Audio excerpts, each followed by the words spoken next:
मित्र हो, आपण पाहत आहात प्रदीप जोशी साहित्य या चॅनेलमध्ये आपणा सर्वांचं हार्दिक स्वागत. मी आहे प्रदीप जोशी. एस टी महामंडळाने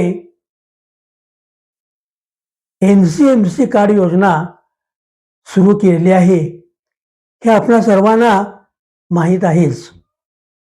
पण झालंय काय, या योजनेविषयी प्रवासामध्येच संभ्रम निर्माण झालेला आहे. सुरुवातीच्या काळामध्ये ज्या वेळेला ही योजना सुरू केली त्यावेळेला 199 रुपये शुल्क निश्चित केले होते. मात्र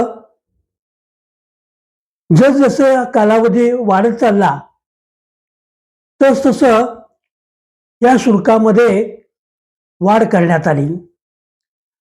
199 रुपयाचे शुल्क आज 250 ते 300 रुपयावर पोहोचले आहे आणि तेवढी रक्कम वसूल केली जात आहे. हा निर्णय कुणी घेतला? एस टी महामंडळाने घेतला असेल तर त्यांनी तो जाहीर केला पाहिजे. एस टी महामंडळाने जर असा कुठलाही निर्णय घेतला नसेल तर संबंधित एजंटावर कारवाई केली पाहिजे. आज NCMC कार्ड वितरण एजंटांचा सर्वत्र सुळसुळाट झालेला आहे. एस टी आगाराच्या परिसरात मोक्याची जागा घेऊन तिथं हे एजंट कार्यरत झालेले आहेत.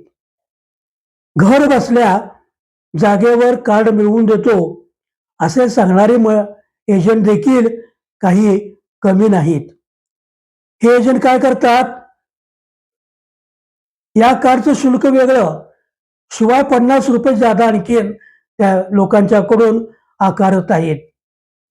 राज्य परिवहन महामंडळाने नेमके अधिकृत शुल्क किती आहे ते जाहीर केले पाहिजे व ज्या व्यक्तीकडून 250 किंवा 300 रुपये शुल्क घेतले आहे त्यांना परतीची उर्वरित रक्कम तातडीनं परत दिली पाहिजे. अन्यथा लोक मोठ्या प्रमाणावर उद्रेक व्यक्त करतील आणि एस टी महामंडळाला त्याला सामोरं जावं लागेल. एजंट दरदरी सांगतात की या कार्डचे शुल्क वाढलेले आहे. 199 चे 250 झाले आहे, 250 चे आता 300 झालेले आहे. नेमके शुल्क किती त्याची रितसर पावती लोकांना मिळाली पाहिजे आणि जादा रक्कम घेणाऱ्या एजंटावर तातडीने कारवाई झाली पाहिजे. लोकांच्या सेवेसाठी सोयीसाठी तुम्ही या योजना जाहीर करता, मग त्यात लुबाडणूक कशासाठी? हा नेमका पैसा कोण घेतो?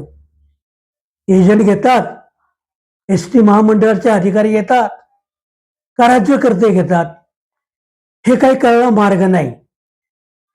त्यामुळं त्याचा अधिकृत खुलासा हा तातडीने झाला पाहिजे. एस टीची सवलत मिळावी म्हणून हे कार्ड काढण्यासाठी लोकांची गर्दी असते. खेडेपाड्यातले लोक असतात, त्यांना नेमकं शुल्क माहीत नसतं. जेवढं सांगाल तेवढं शुल्क त्यांना द्यावं लागतं. गोरगरीब शेतकऱ्यांची, कामगारांची ही फसवणूक कशासाठी करता? हे अधिकार तुम्हाला कोणी दिले? त्यामुळं याबाबत निश्चित धोरण जाहीर होण्याची गरज आहे. एका बाजूला एस टीची दरवाढ जाहीर करायची, दुसऱ्या बाजूला सवलतीची कार्ड द्यायची. अरे कसला धंदा चाललाय हा? एक तर दरवाढ रोका किंवा सवलतीचे कार्ड त्यांना मोफत याची व्यवस्था करा. त्याला तुम्हाला जादा पैसे कशासाठी पाहिजेत? आज कुठलंच क्षेत्र असं राहिलं नाही की जिथं लुबाडणूक नाही. सामान्य माणूस मेटाकुटीला आलाय आणि याची किंमत राज्यकर्त्यांना नजीकच्या काळात मोजावी लागणार आहे, हे मात्र नक्की. धन्यवाद. माझा व्हिडिओ आपणास कसा वाटला? आवडला असल्यास लाईक करा, शेअर करा, सबस्क्राईब करा आणि कमेंटसुद्धा द्या. पुनश्च एकदा धन्यवाद.